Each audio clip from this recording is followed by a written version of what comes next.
Yeah, I can hear. You can hear. This question, it just popped up. I think this question is for Direk and for Stan. Actually, during the first few minutes of the movie, while watching the movie, I had an impression that this is familiar with me from years ago with the movie of Nadine and Never Not Love You. James. And true enough, while watching the movie, Yun yung pinapanood. and well, during the scene na kumakain ako first si Marco and nalagyan ako si Kevin. I don't know. What you kasi very nostalgic na sa akin na balik yung movie na gano'n. May similarity sila.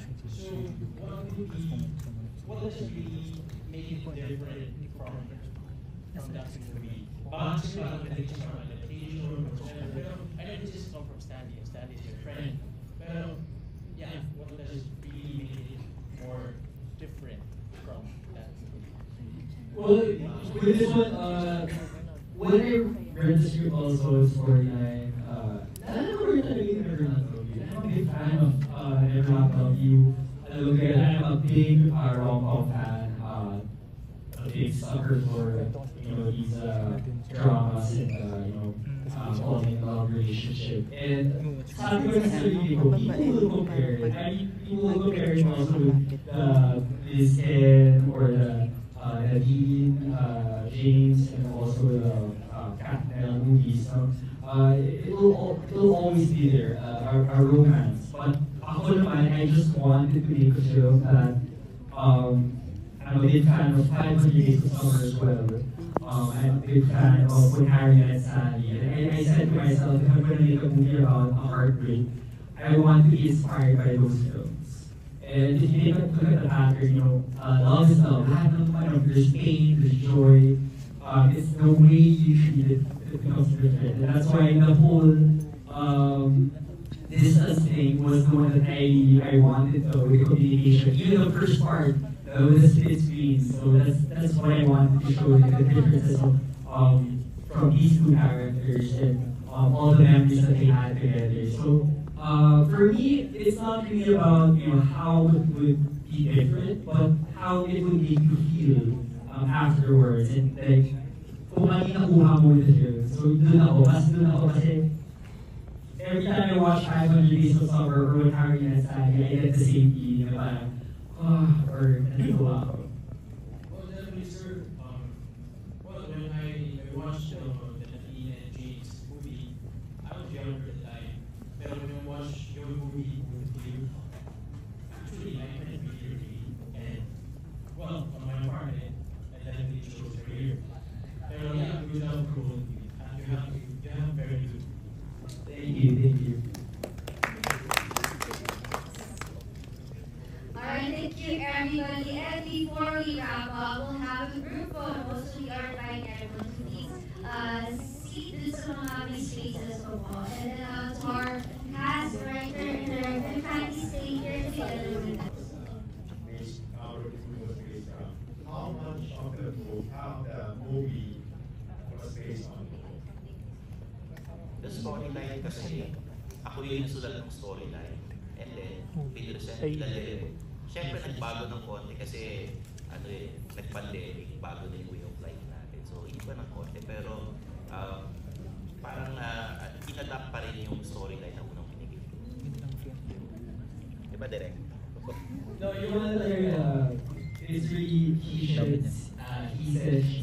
My point of view, different point of view talaga. I really wanted to put this together yung what the guy thinks, Ino, nasa mind niya, nasa mind niya, and these things are their versions. So, we all have our own versions sa mga away natin sa relationship. So, ibangkit natin on both sides. And, ano ba, i-ay ka ba kayo? Ino ba kayo? So, mapapaspark kayo ng conversation on sino kayo as a community. Sino kayo as a community. So, this doesn't have any big controversies or big conflicts. It's really internal. That's what I want to show with this film. Salbahe lang yung post. Ay, Oo, si TV. Hindi ba rin ako? Hindi na.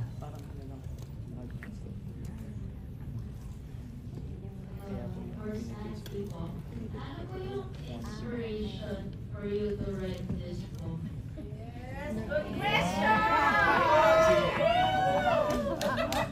Piniligawan ng Tagalabang dati. O, yun na yun.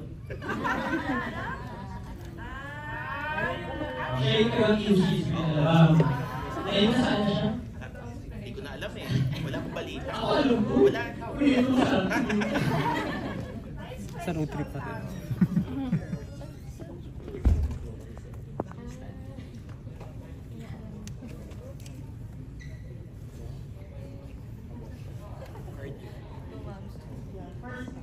First of all, congratulations to Marvel and Sir Sammy for this napakaganda. And I'm a fan of the book po kasi way back before. Pero hindi ko na alam, nasa copy ako.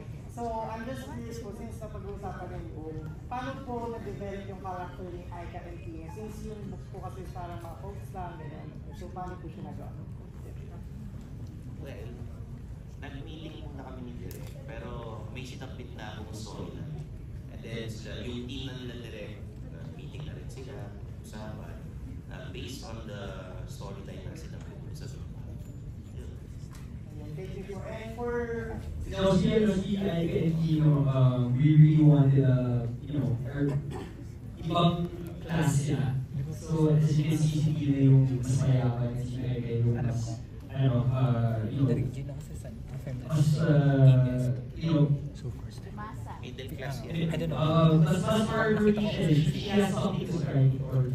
So yun yung difference niya. So makikita natin kung the way of living and also yung mindset nila. Kung career nga ba talaga or yung priorities nila. And then yung switch between the characters, how they grow up. Eh, yung problema yung isa, hindi nila grow up. Nasa pa-option. Thank you so much for that answer, Sammy. And my question po is for Marvin po.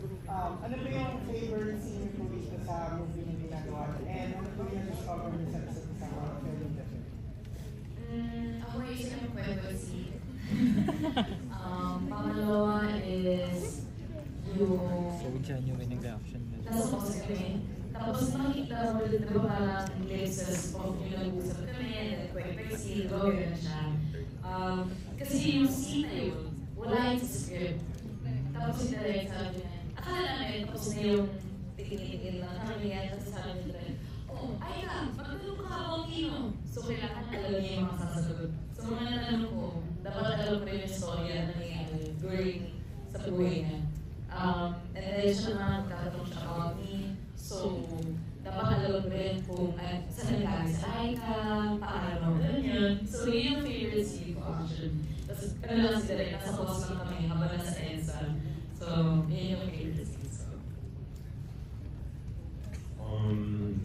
Aside from the prep work,